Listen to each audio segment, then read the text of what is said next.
Your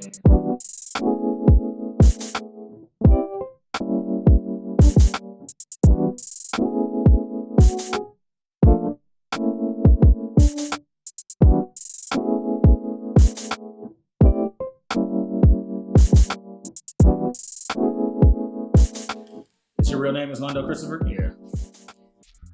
Your first name is Londo? Yeah. Your middle name is Christopher? No, my last name is Christopher. Your first name is Londo? Yeah. Short for what? Londo. What the hell does Londo mean? I made it up. No. Like Meta World Peace. That's Meta World Peace. So Londo's your stage name? Yeah. Oh, you told me this one before. So wait, Londo is short for? My middle name is London. I took the last You took the N off. I took the N off, the last N. Why? Why? But you know, it's hard. It's easy. It's hard to find me on Google. Where are you trying to run from? I'm not trying to run. I'm trying to be seen. Show me. Right. So you can't find me with my government name. How long have you had Londo for in your life? How long have you had this alter ego? Oh, I've always had one because I grew up doing music and rapping and making names and changing names and growing and learning yourself. So Londo Productions. Londo P,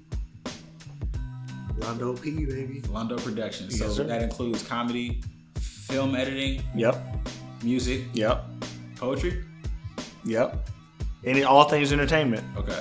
So Londo P is what I like to call it. Okay. Close people in my circle, which is just me.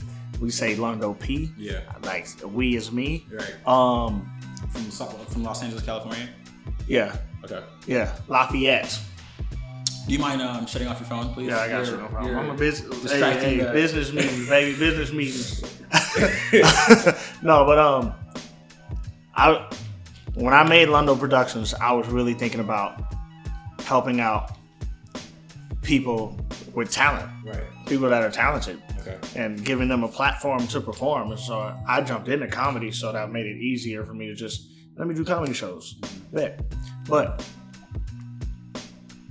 I know that I have more than one talent. Like I may be able to make people laugh, but I can also write songs because I love to do music. Yeah. And so it's like, okay, well, let me see. I have family members who like to write songs and they do poetry and they act, and you know what I mean. And it's so hard. There's a billion people doing entertainment. Yeah. And there's a billion places to perform. Yeah. But there's not a place that just lets you perform. Right. You know what I mean? You gotta work. You gotta sit there and wait for your name to be called in a bucket, Right. and not get called for 7 weeks. Mm-hmm. You know what I'm saying? Like it's hard. So it's like for me, I haven't made it either. Mm-hmm. So I don't like to act like I'm big, high, mighty as this person. You know what I mean? I'm getting a lot of messages that it's taking me forever to get to because I'm just getting so many. Mm-hmm. And I don't. Right now, my demand. I'm getting so many messages and not enough shows. Mm-hmm. So it's like everything's on a standstill. I got everybody waiting. Right. But I really I want to do music and have people entertain, give people the opportunity and inspiration to motivate this area to really just work on their creative arts. This area being. Well, I mean, because I live in this area, so Right. that's why I just focus on this area. Right. Obviously, as I branch out, I would love to just become a conglomerate. Right. You know what I mean? A big old empire. But you got to start small. You got to start somewhere. And so that's what Londo Productions started with. Right. So how many years of Londo P has it been? Around? 3. It's only been 3. Been 3 years. It's only been 3. Okay. I mean, as soon as I started doing comedy, I was already like production. And so, who told you were funny? Like, I mean, like, No, I hear what you're saying. When did you want to? I've always been told I was funny since I was a kid. So you started with music. I started with music and basketball. Acting, basketball. So it started with music and basketball. No, I started with basketball and music. Okay. So start with the basketball then. What about just AAU and everything growing up? Well, no, I didn't do AAU. I tried out to AAU and I made it, but then it started becoming a hassle because my parents didn't want to drive that far. Yeah. And then at the same time, when I was younger, I was extremely talented, but had no direction. With basketball, your athleticism? I was very good. Yeah. I was very good, but I was extremely raw. Right. And I got trainers to polish me, but I wasn't able to focus at all. Yeah. I wasn't able to focus at all. But then I started getting lazy. I didn't want to sit in the car that long and going to the training. I really started losing track of what I wanted to do. Right. You know what I'm saying?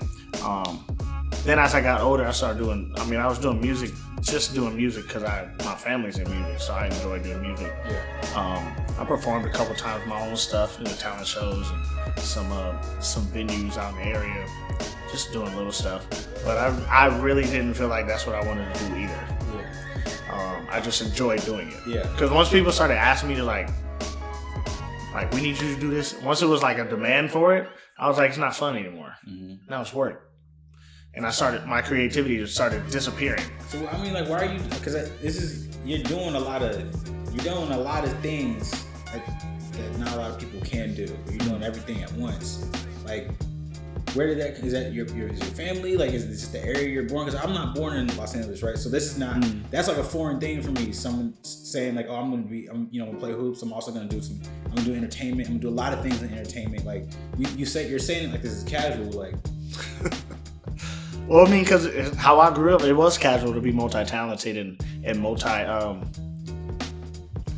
It was for you to just be capable of doing more than one thing. Okay. And I grew up around a bunch of women, so multitasking was something I was just like raised around. Yeah. But it's not easy.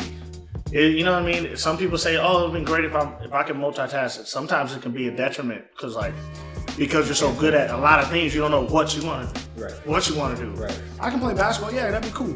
I can do music, yeah, that'd be cool. Yeah. But it's like, if you don't know what you want to do and you're so talented at stuff, you just don't do anything. I'll do this until it picks up. Yeah. Or this starting to catch up. Bye. Yeah. Go to this, and then it's dead. Then you're back to square, back to zero. I think Bruce Lee said, I don't fear a man that has 1,000 kicks. I fear the man that practices one kick 1,000 times. Some, you know what I'm saying? Yeah. Where you just spread way too thin with all the talents that you have. Okay. So who got you into singing? Who got you into singing? Well, my mom's a singer. She's been singing for 30 plus years. Okay. And my biological father plays the piano. Okay. So music's in the blood. Big time. Okay. Entertainment's in my blood. Big time. Okay. So who were your influences growing up? It depends on. Because I'm so good at stuff, I have different influencers for different. From the music lane. Who were your biggest influences growing up? Well, I made my first song when I was in 3rd grade. Okay. For a school project, and my mom got me on that. She was like, "You should do a song." Right.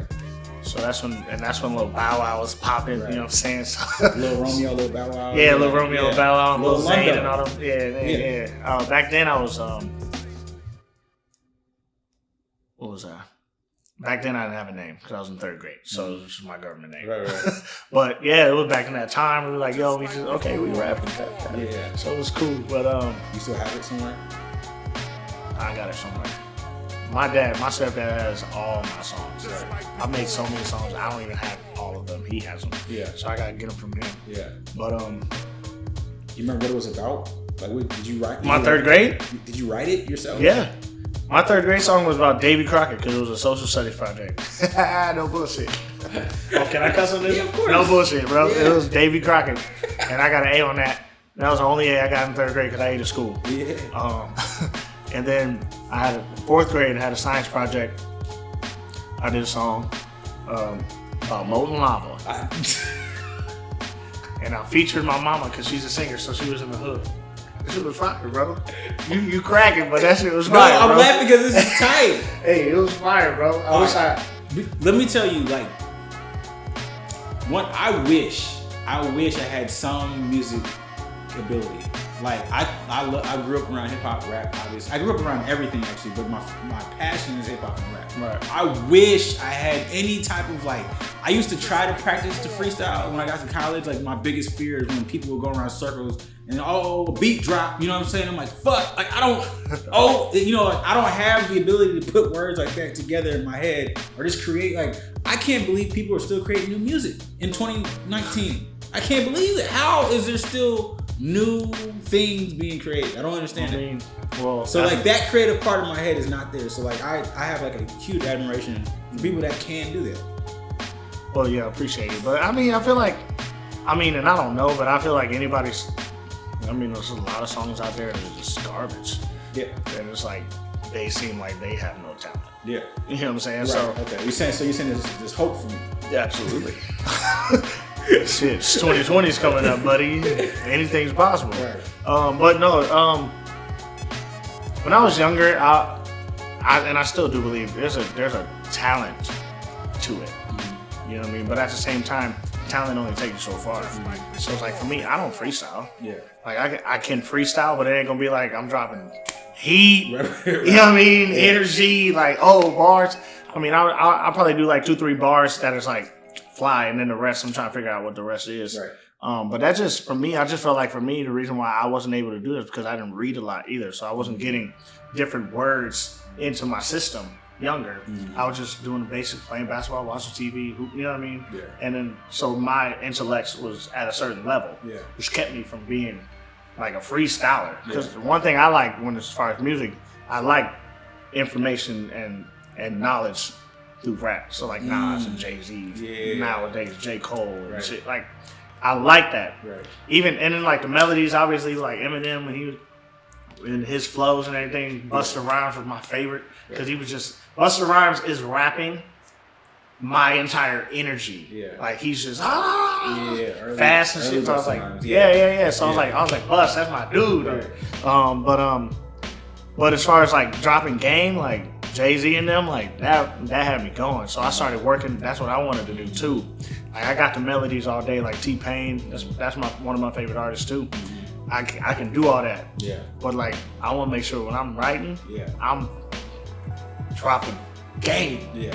But it takes some time. You got to go through experiences. I feel like I'm better at it now because I just have different experiences in my life. Who helped you with that part? My mom taught me how to write music. My mom taught me the format of how the songs are put together and everything. But nowadays the format doesn't matter at all. You know what I mean? There was a format when the music industry had more control of everything. There was a format. You know, you have the intro, the verse, hook, outro, whatever. But nowadays, like myself, I prefer rapping over the whole track. You know what I'm saying? Until I can't write anymore. Yeah. And then put a hook at the end and call it a day. Yeah. It's just because it's a vibe. Yeah. Nowadays it's about how it makes you feel. Yeah. When I hear a track, finish writing, record it all the way through, and then be done with it. Were you really critical of music back then? When you were first being taught? Critical about my music? No, about all music. Like, did it affect your ability to like music because you kind of had the mechanics of it now? Not really.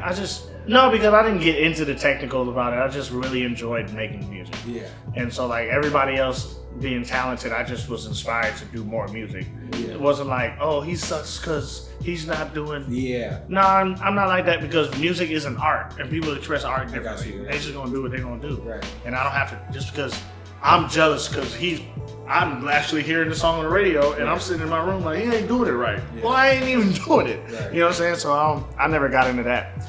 Jealousy was one thing that I never really hit me until I started dating. That's where jealousy comes from. That's where it comes from. Yeah. But other than that, you know, like I had a competitive spirit, but I guess it wasn't competitive enough. Like my competition was strictly on what I knew I can do. Yeah. You know what I'm saying? Yeah. So so you never really you didn't put yourself out there too much, but you knew if you work really hard, the thing that you already are able to do, you can do it really well. Oh, absolutely. But you weren't gonna step outside your comfort zone. Though. No. Yeah, I got you. No, not when I was younger. I was like, everything I know how to do. Yeah. If we in it, I'm about to beat you. Period. But like other stuff, I didn't know like playing dominoes. I didn't grow up like my whole family played dominoes. Right. I stayed out of that. Yeah. Cards, I stayed out of that. Yeah. I just didn't care to play. Yeah. So now when I'm older, I'm playing with everybody and everything. I can talk shit with everybody. Yeah. And lose. Yeah. But you'll be mad because I done beat you talking shit. Yeah. You know what I'm saying? But I remember one time me and my family went bowling. And I don't know which one of my cousins was beating me in bowling. Yeah. And I was talking so much shit though. Because I'm getting mad at me. Because my shit game was on fire. Right. He would say, I'm beating you. I'm like, yeah, but you know, you didn't get that pin though. He was getting hot though. I was like, hey, you winning though. Yo, I learned about psychological warfare. Exactly. I learned about that shit. Man, back in college, man, I remember I was hooping, and no one talks more shit than someone from Philly or New York. I believe it. And I just remember hooping against this dude, and I was beating him, like you said. But he just kept talking shit, and I kept making mistakes in the game. Because I just, he took me out of what I needed to do. Because I didn't realize that's a whole art of at least sports. Yeah. It's just getting into someone's head. Yeah.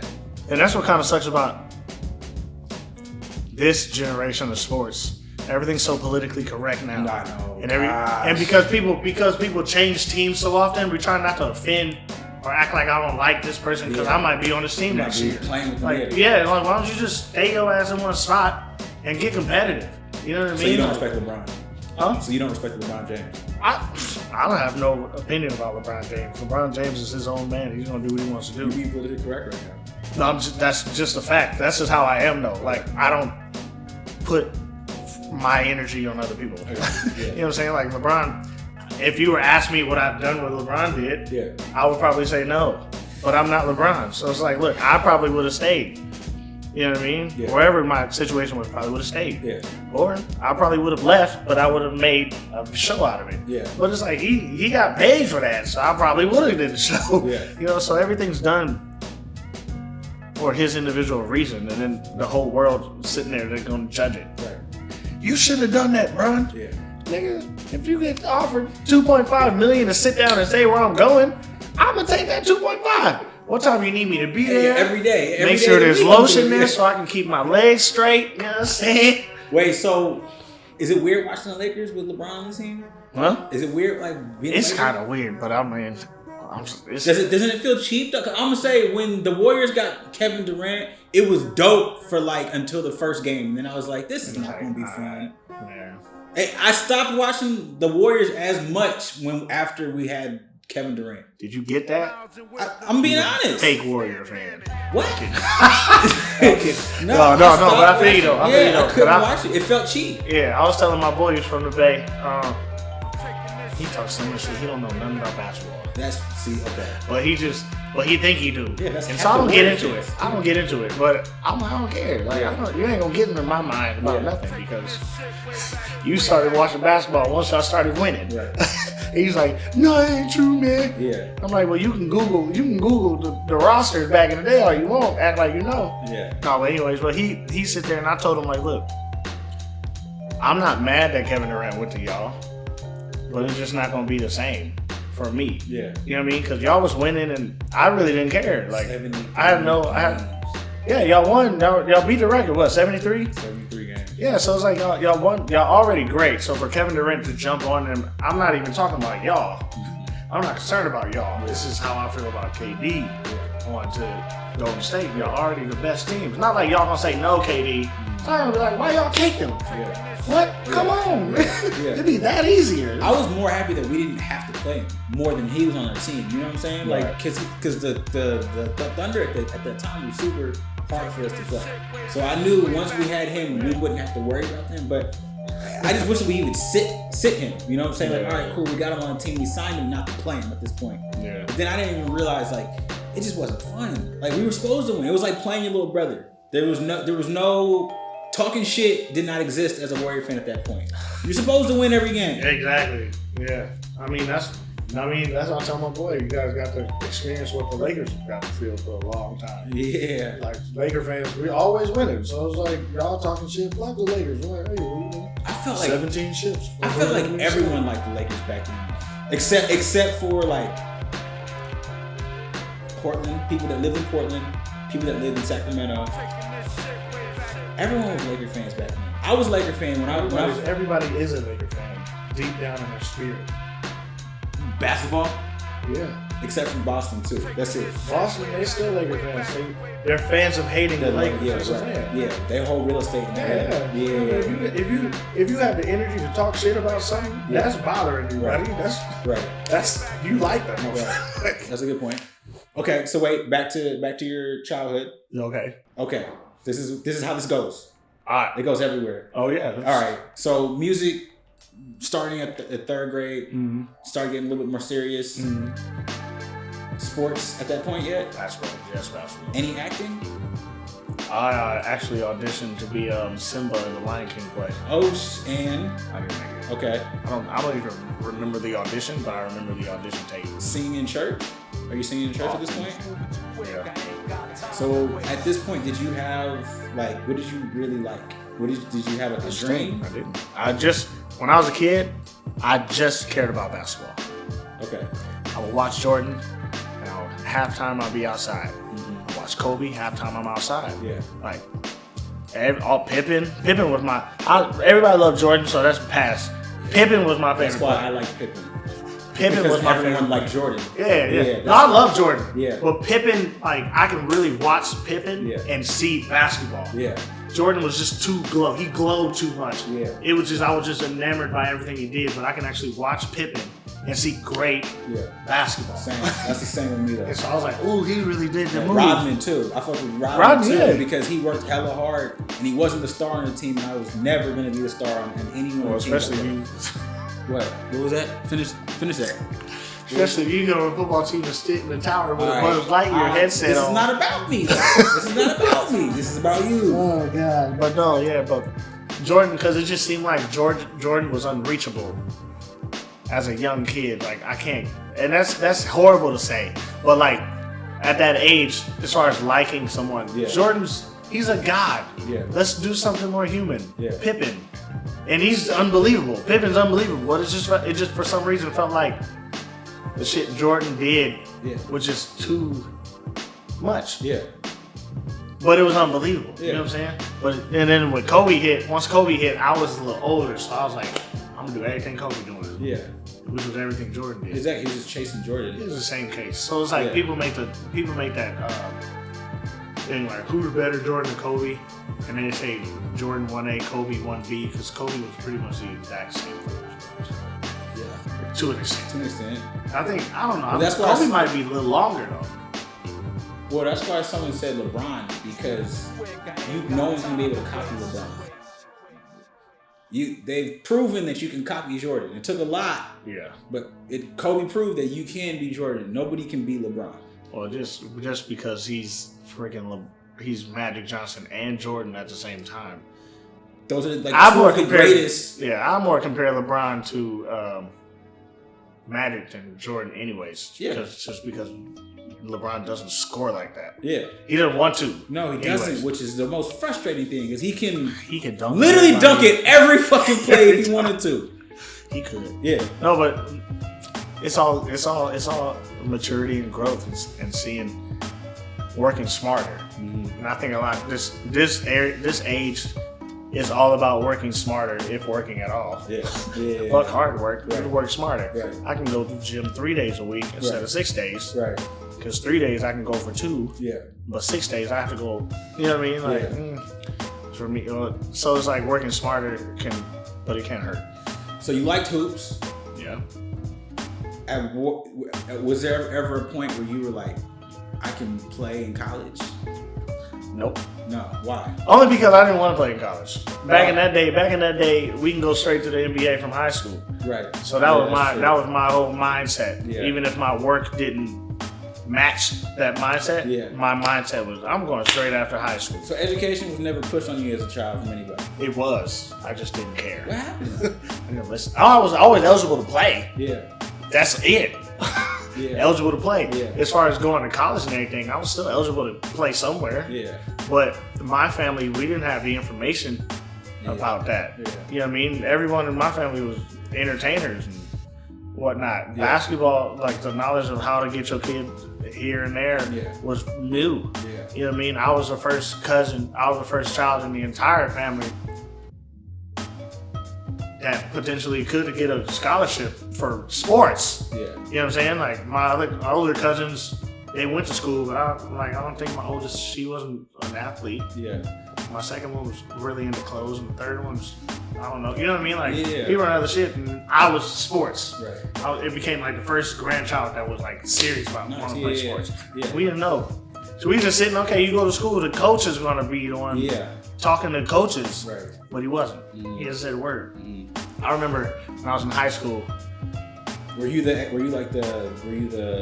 A on your team? On your high school team, were you like the dominant person on your team? Not really. Yeah. So your whole team was nice though? Hmm? Your whole team was good? My senior year, my whole team was good. What high school did you go to? Thousand Oaks. Okay. Yeah, we won the CIF championship. No shit. Who'd y'all beat from the north? Lusinger. Who? Lusinger High School. Where Russell Westbrook went there, but we didn't play against him. Okay. Darrell Wright went there, but we didn't play against him either. Yeah. But his high school. I actually played against Darrell's brother, DeLon. Oh shit. That night. Yeah. That game. It was a tight game. It was like the game was 48 to 45. So you went south. We won regional, yeah. But you didn't play the north team though. Well, we went to semi-state and lost. So you made it. We went to semi-state and lost. Yeah. And see, to tell you about that, I honestly, because all season, that's all we were talking about. CIF, we gonna win CIF. Yeah. I didn't even know it was about state. Because I didn't watch. Yeah. I didn't know anything about winning a state championship at all. Yeah. So then, once the CIF championship hit and we won, I was like, nigga, we done. Right. Nope, I see you on Monday for practice. For what? What are you talking about? My whole energy was done. And then so that next game come, we didn't have no energy, bro. Damn. We was like, what is going on? Yeah. But when I was in high school, freshman year, I was out here. They got 4 teams. They had the freshman, the soft-frosh, JV, and varsity. Yeah. I skipped freshman, went to soft-frosh. It was just too many people. So your in freshman JV. year, they put you up to Yeah. Which honestly, the soft-frosh level was freshman. Yeah. The freshman was just like community. And the sophomores on that team were trash. Right. Yeah. So I was on that team, and then my sophomore year, I got invited to be in varsity. Mm-hmm. And my mama was like, "You should go to JV. You're gonna play more." But for me, I'm like, "Man, we on varsity, cuz. Right. About to get these girls, did you say? Yeah, I'm about to go over there and do this thing. You know what I'm saying? I'm about to get paid. You know, but about nobody. To get drafted my junior year. That's what I'm saying. Communication wasn't there. Right. He just, you know what I mean? A lot of these coaches are baiting kids based off of the excitement of what the title is. I want you to come play for us in varsity. But then you're going to sit the whole damn season. And so if you're not that kind of player that's going to go practice on your own, you're sitting an entire season. Yo, that's really where, like, the strength and conditioning coaches were always like, you come here, you need to practice outside. I never understood what the hell that meant. You don't get better at practice. You get better outside. I never knew what the hell that meant. I was like, why the fuck would I come to practice then? Right. So I don't have to show up? Right. It's like, I wish I had known that part. Let's see, that's the communication. Yeah. And so like sometimes people get upset with me or because I over-explain things sometimes because I just want you to understand. I don't want to sit here and assume you understand what I'm talking about. You're very assertive. So like I remember one time I showed up to the gym to hoop with you and you were talking to this little kid. I'm like, oh, that's cute. Like he's coaching. And I remember you shoved this ball in this little boy's chest. I didn't shove the ball in the little boy's chest. And you said, I gave him the ball in his chest. You said, you remember you grab it with 2 hands, okay? All right, now go out there. Now get out here. I'm concerned about his hand gestures. You need to grab him and go out there. I didn't do any of that. And I was like, I said, use when you catch the ball, use 2 hands. You did say that. Here's the ball. Yeah. But like but you went, he went, like you did a Hadouken. But no. Anyway, I totally did. So I'm like, this is a kid you was training? Like, no, I just needed a rebounder. I just sure needed a rebounder, bro. So you gotta put yourself in position to win. So let me talk to you, bro. You wanna shoot with me? All right, I will shoot 10,000 shots first, and then you shoot. You said for us? Hey, yo, you want to shoot? You can shoot with me. I'll shoot first, 10,000. And then you get the next 10. Yeah, you get the next 10. Oh, I got to go. I only stopped at 6,000. Well, you remember. Oh, my gosh. No, but, yeah, man. So I learned a lot through my experience of failure in basketball. Yeah. You know Did you ever coach? Because I feel like you'd be really good at coaching. I coached for a minute. What age? I coached middle school for a while. And you stopped because? There wasn't enough money. Hey, it's just zero money. You don't it do was it. 8. I mean, we played 8 games. I got $1,200. But I coached 2 teams. Okay. So, I coached 7th and 8th. I coached 4 teams: 7th and 8th grade boys and girls. All the teams went undefeated. The 7th grade boys and girls went undefeated and won the championship. Traveling or intramural? It was intramural. Okay, yeah. It was in one little spot. Yeah. Seventh grade boys and girls won the championship. Undefeated won the championship. 8th grade went undefeated, and then they started getting big headed at the championship and lost everything. Yeah. Both boys and girls, same thing. But I lost my stars to indoor soccer. We made it to the friggin' championship game. Coaching soccer? No, I was coaching basketball, and I lost my 2 stars. stars. Went to the soccer game. We made it to the championship. And he was like, nope. And the parent was like, I forget the kid's name now. We might be late because we have a futsal indoor soccer game. I'll never forgive the sport of indoor soccer because it ruined my championship season, bro. We went to the championship game. I had to play the kid that sat cross-legged on the bench. That's funny. Cross-legged. So look, that kid is just getting the coach's award. This is how he sat on the bench and I had to play him. Oh my gosh. So look, back at my recruiting job, there were 3 things that we pretty much had that we felt people cared about at my recruiting job. So we would call in people to try to get them new jobs. There's 3 things: money, like title, and location. Which of those 3 are the most important to you? Do you care about that's a good ass question. This is episode 52 of Write the Holla at Me podcast. I know how to ask these questions. That's a good question. Thank you. You said money, location, and title, or pretty Which much one the 3 things that people care about the most. Yeah, which is the most important to you? I don't really just London Crystal. I care about the money. Yeah. Title doesn't really matter to me because that just means I want somebody to call me something. Right. I'd rather just have the money and not be known. Right. That would be fantastic. Right. I remember I was in Target a few years ago. Because when I was younger, I wanted to be famous. Big time. It's like, I want to be famous. I had my big old personality. I was like the young Chris Tucker, like in middle school. That was me. Right. Well, then I went to Target one time. I was 18. And I go into Target. I'm all lace, you know what I'm saying? I got myself flat. And then this white dude come in here with this Hanes out the package t-shirt, these cargo shorts, and some cargo thong flops or whatever, and some socks. I was like, look at this trash ass motherfucker coming in the Target, making off me, guys. Get your brokenness off of me. We walk out in the store together and out the store together. Yeah. He's rolling out in a all white top down Bentley, and I'm in this Honda. Not Honda, Saturn. I'm in a little Saturn. Right. And I'm like, oh, okay. What does he do? Right. I didn't know who he was. Now he might be somebody famous. Yeah. Or it might not be. But I was like, what does he do? And I was like, you know what? That's cool though. Yeah. I don't know what he does, but he's clearly showing that he has some kind of money. Yeah.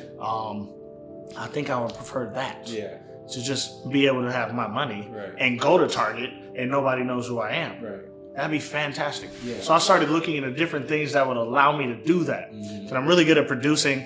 I'm really, I enjoy producing. I enjoy the behind the scenes stuff and creating and making people feel certain ways and stuff. Because I started getting into psychology and stuff as well. So I'm one of those people that's able to take all of the things that I know and try to put them all together and make money. You know what I'm saying? Yeah. The average millionaire has 7 sources of income. Yeah. So I was always trying to figure out how I can get to 7. Right. I got all these talents. Just put them into 1. Yeah. Whatever I can do where I can just be myself, yeah. that means I'm going to get to do everything that I'm good at doing. Right. So, and then to flip all the way back, that's why I became a comedian. Right. Because it's like, I used to get in trouble for just being a class clown and I can't sit down and I'm going to my mom's session acting a fool. But as soon as I put the title a comedian, oh, okay, yeah, cool, okay, right, yeah. Like, so now I have a title and it's acceptable behavior. Which sucks at my job because everyone's like, oh, he's just a comedian. I'm I'm in HR, right? So people. Toby Flenderson, everybody. I'm your best friend. Oh my God. Yo, when you be saying that, that's my shit. When you say, God. So, you're HR. To answer my first question that I asked you. I would prefer the money. Nope. The first question I asked. Oh, first question. When did you think you were funny enough? Oh, when I think actually, I moved to Hollywood 2016. Me and my boy, we moved to Hollywood. And That's when I moved here. Yeah. 2016. Okay. Yeah. We moved to Hollywood, and then my mom actually found this ad on Craigslist about an opening to do some comedy at the Comedy Store. 3 minutes. If you bring 5 people, whatever, you get to do time. It's like my whole family can come. Like, it's easy. I was like, all right, cool. I'll try it. Cause I love watching comedy. Martin was my favorite of all times. But I never really thought about being a comedian. I'm like, oh, that'd be cool. Yeah. You know, a lot of people sit there and watch like, oh, that'd be cool, and they just move on. Yeah. And that was me. Yeah. Cause I was really trying to figure out something outside of entertainment. Yeah. For once. Right. You know. So I tried it. I did my 3 minutes. Do you remember? I actually did really well. What was the material? And I didn't know. You don't have to say it. No, no, I didn't know anything. Yeah. I just was like, I'm just not gonna go up there and have nothing to say. So let me think about what to say. Okay. Yeah. So I just started writing things I could talk about. Yeah. And then apparently I'm a good storyteller, so it just started flowing into it. Yeah. And so I remember we just moved to Hollywood, so I was talking about my neighbor, situations with my neighbors. I was talking about my track and field experience. What I do that first time? I honestly don't remember my first 3 minutes. It was obviously recorded, right? Huh? It's obviously not recorded. my first 3 minutes. Really? But the second one was. Yeah. Because the second one I did 15 minutes right away. We went from the Comedy Store, and that producer was like, hey, you did really good. It's basically because I brought 5 people.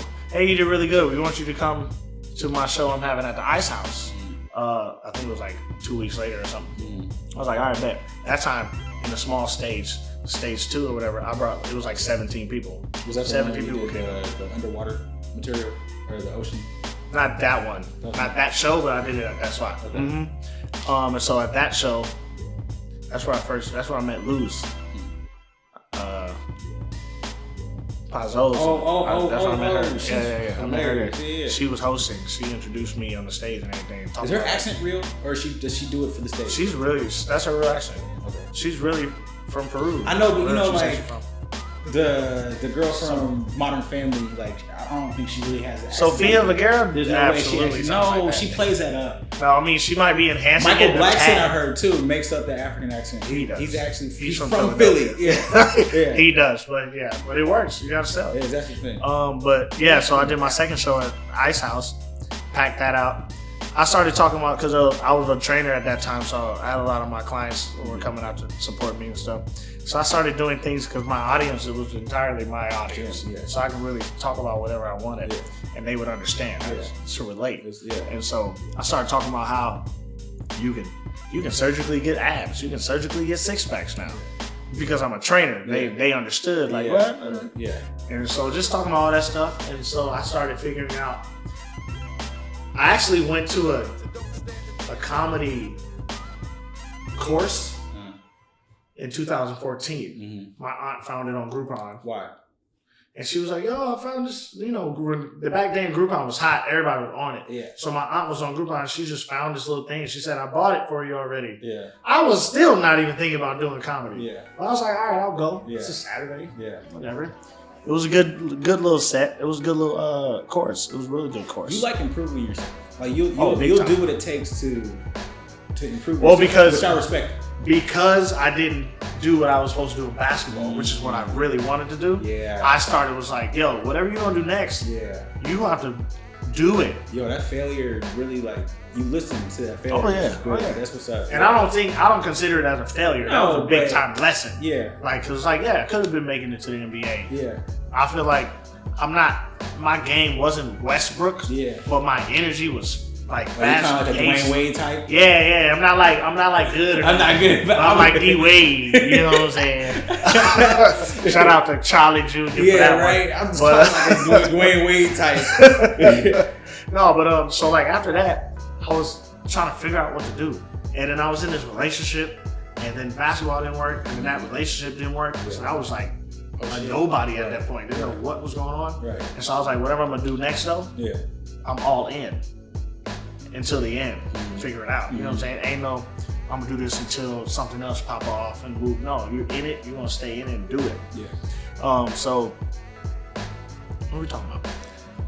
I mean, do you? The failures. Yeah. But So, do you think you've kept that mentality through, or what? Oh yeah, I'm not perfect. I still have moments where it's like I'll sit there like, do I want to be a comedian or do I want to produce? For sure. You know what I mean? I still have those moments, and then sometimes I'll just stop performing and just produce my own show. And then I'm like, damn. Yeah. I miss being on this stage, like not my show, but just on the stage. Yeah. And so then I'll go get on the stage somewhere and be like, damn, yeah, this is a sit. I like that. Do you know what you want to come up with this? Aside from like as far as comedy? The money. Aside from the money, how far you want to take the comedy? I'm gonna allow comedy to take me as far as it will. It's gonna go. There's no ceiling. Yeah. But it all depends on how much I work on it. Yeah. You know what I'm saying?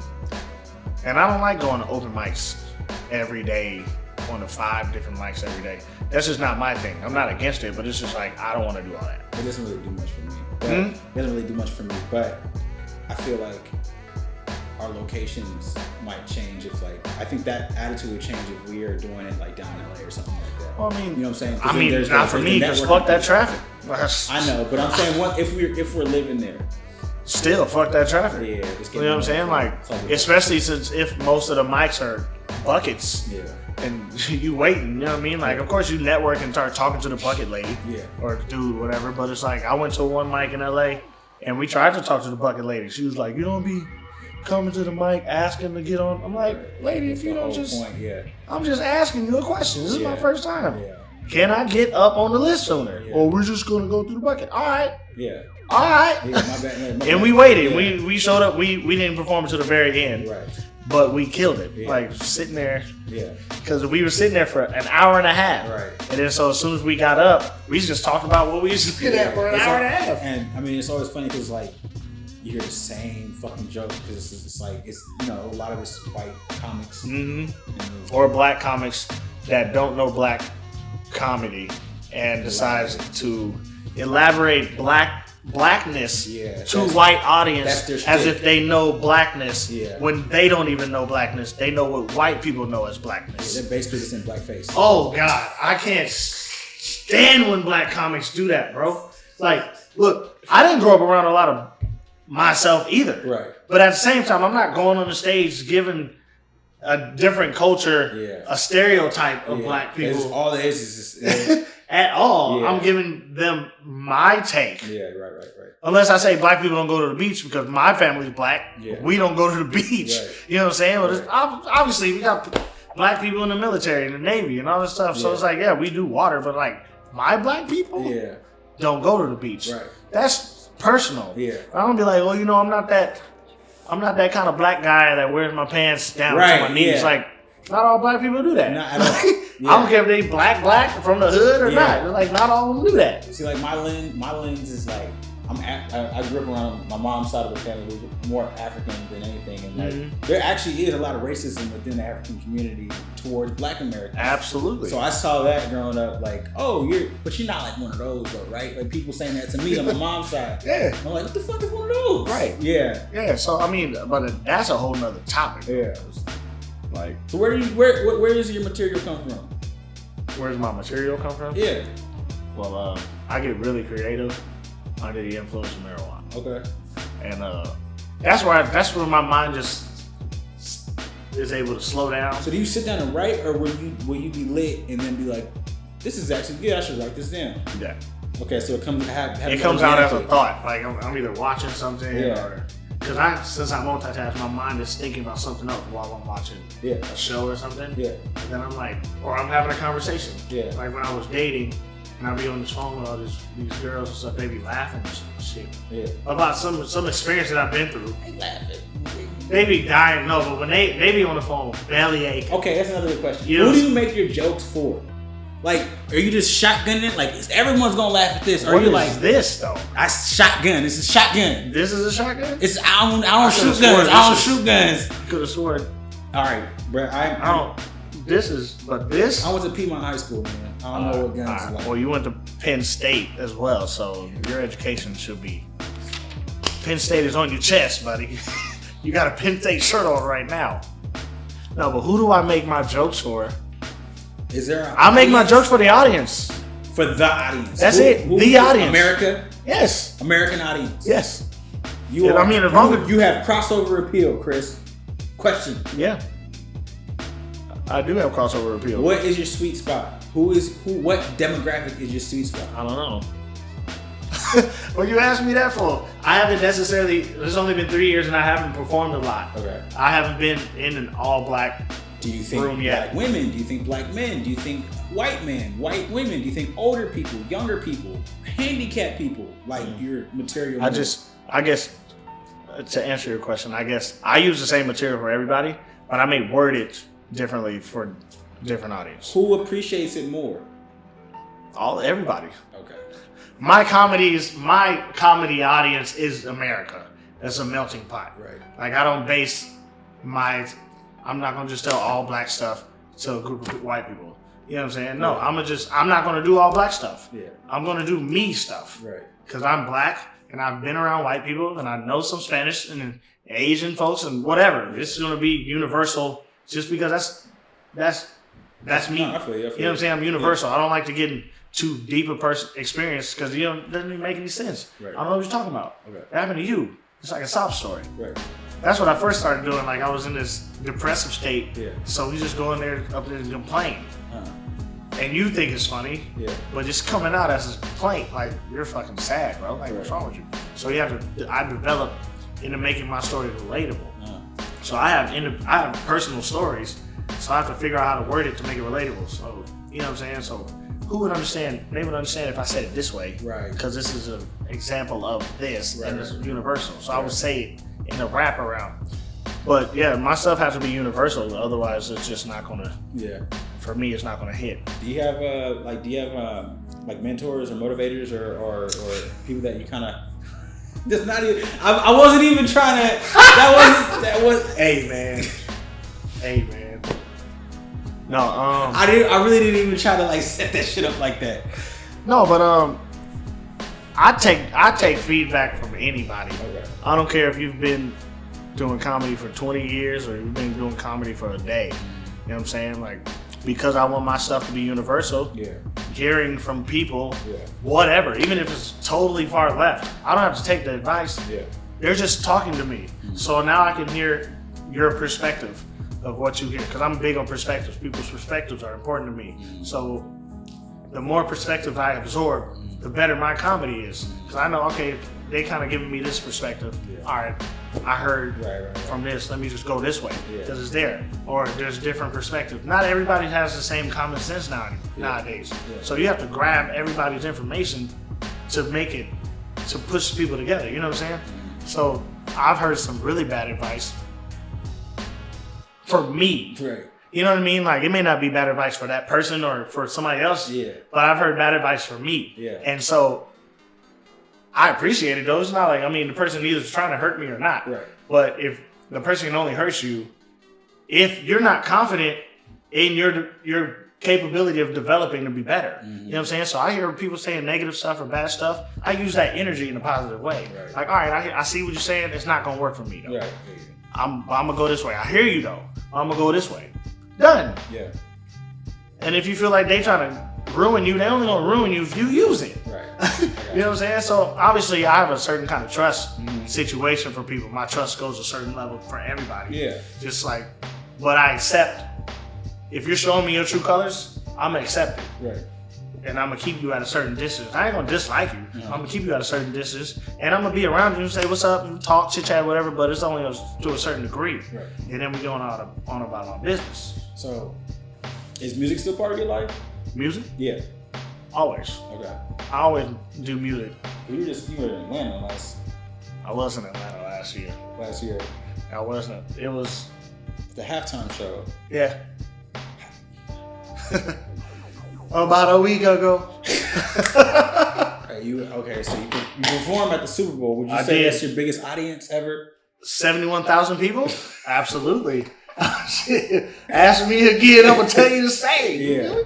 Did that do anything for you? Not really. You know what? Let me not say that because I don't want to sound ungrateful.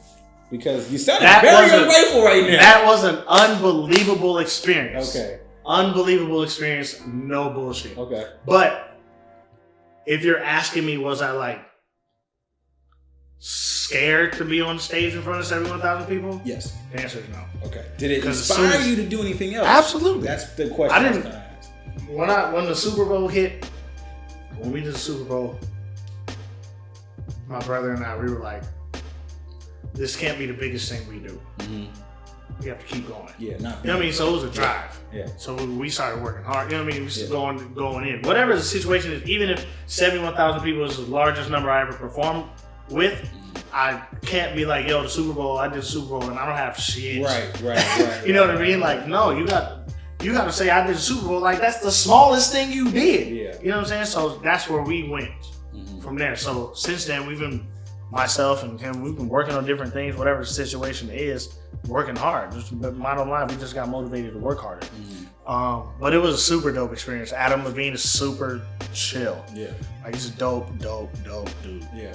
Dope dude. Is there a high that you had like while you were on stage? Or always. Yeah.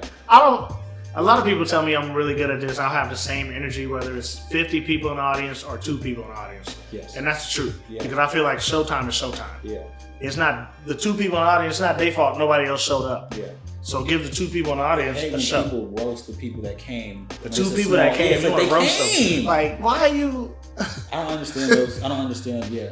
I'm not huge on roasting people just because I feel like people came, and I'm not against it, but like for me, I don't feel like I'm not a roast you type of person just because you came to enjoy entertainment. Why would I talk shit about the only 6 people that are here? Even if I don't know you now, you say something to me, we can go back and forth. Now you done put yourself in the spot. Yeah. But other than that, if I'm picking on you, it's a light. It's a poke to keep your attention. Yeah. But it ain't, I'm dragging your face through the dirt. Yeah, I don't understand those scraping your scars off. Like, no, I ain't doing that. Yeah. But yeah, man, Atlanta was crazy. Yeah. That was a lot of fun. So you had that, but how much is music still a part of your game plan right now? I mean, you're still music is not a part of my game plan. I just do music on my own. Okay. Because I have because that's what music is now. Mm-hmm. It's however long you want to push it. Mm-hmm. If you want to do your music and put it on SoundCloud for free and just push it, you can become extremely wealthy, underground artist. If you could snap your fingers and be a famous artist or a famous comedian tomorrow, more known for, what would it be? Oh, probably comedy. Okay. Only because public speaking is a lot of fun to me. Okay. Music is great, but it's so judgmental because you have to have an acquired taste for the genre. Yeah. You have to have an acquired taste for the artist. You know what I mean? It's so judgy. Yeah. Like, I don't care. I'm gonna put my music out. It is what it is. But with comedy, I feel like I can reach more people because everybody enjoys laughing. I'm probably gonna use your album cover for this. I got new album covers. I'm in better shape too. What habits do you need to start and what habits do you need to stop? One habit each. Start and stop to get to where you would like to be in the comedy world, producing world. Procrastination is always one thing. It's a habit I have to stop, and I've done a lot better. Procrastination is a bitch. In college, my professor said that procrastination is like masturbation. It feels good until you realize you just fucked yourself. Uh-huh. I heard that from somebody too. Somebody said that before. Yeah. Yeah, man. Procrastination is one thing I would definitely say is a habit I need to stop. Okay. But I'm working on that for sure. And I don't like this whole January 1st. Nope. That's horrible. As soon as I say I want to stop, I start that day. Yeah, right. That's when you start. Right. No matter what time it is, you just start. One habit I would like to develop, probably going to church, bro. Like, I mean, Like, I'm good, and I know God and everything, and I ain't trying to turn this church? into no... Like, which church? That's the point. Okay. You know what I mean? Because I'm a Christian and everything, but it's like I have... In order for me to go and keep my attention and time there, I require certain things. You know what I'm saying? Like, choir got to be on fire. I'm musical, so I need that music. I get my message from music. So if they up there clowning, and then the pastor's just doing this thing, I'm like, all right, it's cool, but I ain't coming back. But if that choir coming down, in that row, making it a show, I'm like, this is the shit right here. Right. Jesus, I'm coming back. I'm coming back. Like, for real. So, but I would say that just really do something different. You know what I mean? I spend a lot of my years feeling like I believe in God, but I'm going to work hard to do my thing.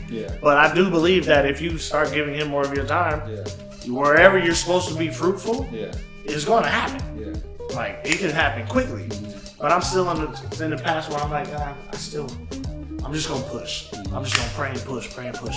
It's like, no, you gotta go to the church and be amongst people with the same mindset so that you can grow in the church. You know what I'm saying? So it's like same thing with comedy. You go to the comedy store, to the little bar to be around other comedians. And get their perspective on their career. Don't go down this street when you're in Arizona or whatever. You know what I mean? Like you learn, get the information when you congregate. That's the whole point of church. Not a building. Like my family, we get together. As soon as we get together, it's church. Like it's church. But not getting in that is what keeps you from growing. You just gonna watch TD Jakes, that's cool. But you gonna watch TD Jakes for 30 minutes and then go on to the strip club. Exactly. You know what I mean? Like that's cool if you're gonna do that. But you didn't really receive nothing. You just did something. And it's like I'm trying to receive. Like watching TD Jakes on the way to Sam's or something like that. If you're watching TD Jakes on the way to Sam's, you gon' crash. Bam. Okay. Whoop. Woo. You gon' crash, bro. Oh shit. For sure. All right, last question, man. Is it? How long we going for? An hour. Yeah, we can go for two more. You're right. Second to last question, man. Second to last question. Yeah. Because the next question is gonna be a 2-hour answer. Right. What?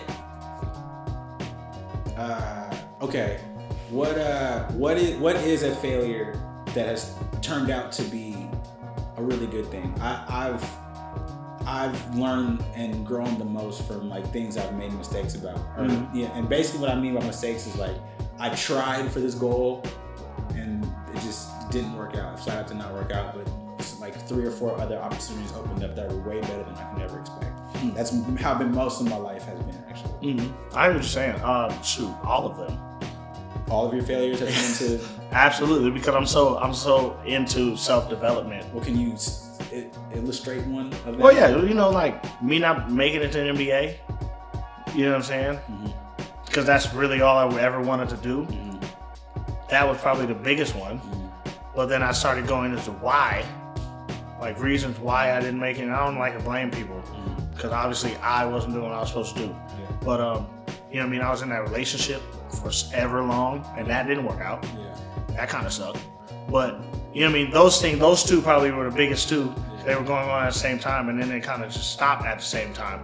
Those two right there are probably the biggest lessons because I've grown so much from that. And you know what I'm saying? I've grown a lot from that. You know what I'm saying? Like I almost died. You know what I'm saying? So once that happened, I was like, yo, you're only 25. You a quarter century, bro. Like you have so much time. You don't live in an area where you could, for real, die tomorrow. You know what I'm saying? You live in a pretty chill spot. So you definitely have tomorrow. Unless God takes you now, you definitely have tomorrow. So go do something, figure it out. Just I stopped hustling for a while. Like I just found a job and just did it for a little bit and socialized and talked to people and figured, you know what I mean, stayed young and whatever. And then I hit a point where I was like, all right, I know where I want to go. And I started getting talented in other stuff that wasn't sports. You know what I mean? I was really good with working with people. I was really good with working with adults, working with kids. And I'm like, now I'm working at a gym. Like, I had so many things that I was good at, and I was able to like come up with business ideas. Okay, well, if I did this, well, it was a new sport. You know what I'm saying? Business. It was a new sport. So I would say those two things, because I started with those two things. Those were the two biggest things I wanted. That didn't work out. I went in and started trying to figure out why. What is it about me that was weak that needs to be stronger in order for whatever I want next to be successful? I didn't know who I was. Okay. After basketball, I didn't know who I was. Like, I didn't know what I wanted to do. I didn't want to do anything. And after that relationship, I gave so much to that relationship, even though I gave less. I mean, I gave so much, but didn't give enough at the same time. Once that was done, I was nobody. I didn't know who I was. You know what I'm saying? So there was a whole piece was gone. And that half that I needed, I had nothing. It wasn't there. So I started having to fill that other half in. Going to school, not going to school. I went to school in Colorado for a semester, failed. I had a great time though. like I was trying to figure stuff out. And it's just living life and keeping myself around. You went to BU? Nope. Where'd you go? I went to Western State, Colorado. What was happening in Western State, Colorado? Nothing. I wanted to play basketball. So you were hooping at Western State? No, I wanted to. Okay. Because their record was extremely low, and I was like, "Wait, I'll just get on the team." So I went a semester early. So I could meet the coach. You know what I mean? Trying to prep that. And the coach got fired. That's how bad they were. And the coach got fired, and they had a new coach, and he wasn't going to accept any walk-ons. So I left. I was like, well, fuck it. Well, I'm going to be in this cold-ass weather, negative 38 degrees at 8 a.m. I failed that class because it was negative 38. I'm from California, and I've never seen a blizzard in my life. You know how they say you walk in the snow, you stick your hand out, you cannot see your hand? Nigga, that shit is true to life. I almost ran into this man wearing all black. Oh, my bad. Oh, well, shit. Where you come from? What the hell? This car's in the middle of the grass. Cars in the courtyard. Wait a minute. Am I in the streets? Yes, I'm in the street because I could have swore I was going this way on the sidewalk. I ended up in the parking lot because everything is white. I don't see no trees. I can't see you in fucking Colorado, man. I had a great time in Colorado. I would definitely go back to Colorado. We'll put that on the road trip. We'll put that on the road trip. Oh, hell no. That's 17 hours, boy. I'm not driving to Colorado in the snow. Okay. No. Well, we have to wait for the snow. I ain't going to Colorado when it ain't snowing either. What the hell? So you're not going back to Colorado? I'm flying. Not by drive. Okay. Y'all drive, I will fly and meet y'all at the spot. I've been there for a week. No, but just figuring myself out on that. You know what I'm saying? And started reading, like, not self-help, but like self-development. I was taking psychology classes. I started learning, really enjoying people's perspectives. And that was huge. Like knowing how I say something to you, how you take it. And then homeboy over there heard the same thing, but he took it different. Why? That why was like captivating to me, trying to figure that out. And so I started, and every why is different with every person in every group. So I started figuring it out and started just going out and talking to more people and learning more perspectives in order to have a stronger why that fits. And then that's where I go on stage and that's relatable. Everybody gets it. So, that's just my method. You know what I mean? So when people, like I said, I talk to everybody, whether it's good or bad advice, I talk to everybody because then I can use that. Everybody's had somebody say some dumb shit to them or bad advice. So now I can use that as a story on stage. And then people are like, that motherfucker at work was saying the same shit, bruh. You're 29. 29. One message, if you go back, tell 19-year-old, so 10 years ago, what is one message you'd give that Londo Christopher, London? Focus. On? You were focusing on the wrong things. You said that. Yeah, but I wasn't even focused on the wrong thing. You just want shit. Okay. Like, focus. Because I'm not the type of person to put boundaries on myself. I just think that's unrealistic. Yeah. You know what I mean? I like a lot of things, so I wouldn't say like don't do this, do this instead. Yeah. No, focus. Pay attention and really, really understand that you have control of your destiny. Yeah. More so than just saying it to yourself. Show it to yourself. Prove it to yourself by putting the work in to make it happen.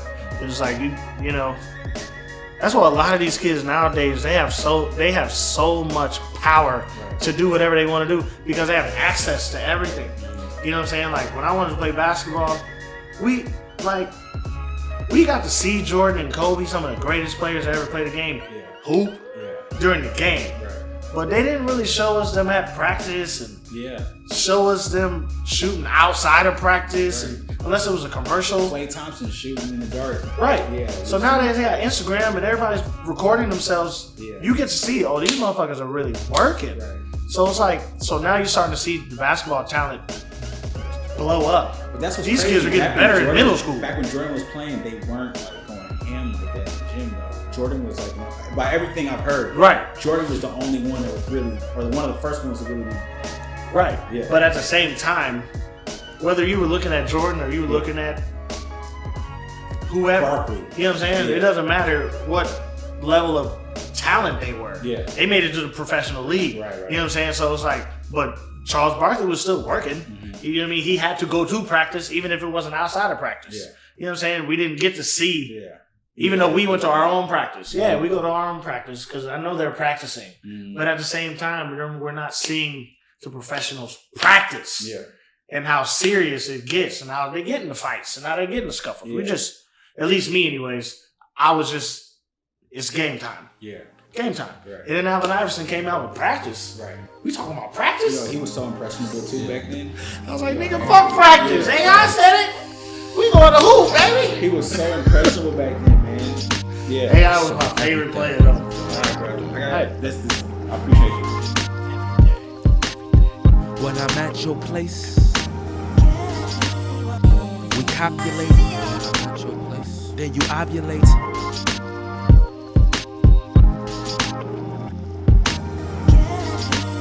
So every day.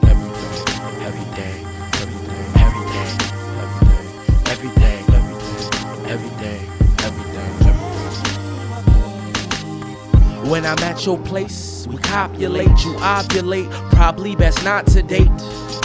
The coochie pop in place, balls the chin, hell yeah, cock the face. I'm on your doorstep, I see your breasts and ass out your corset. Giving cerebral cortex, I look down, damn now the floor's wet, I'm the culprit. Her body was well sculpted, bend it over, then I bust it open.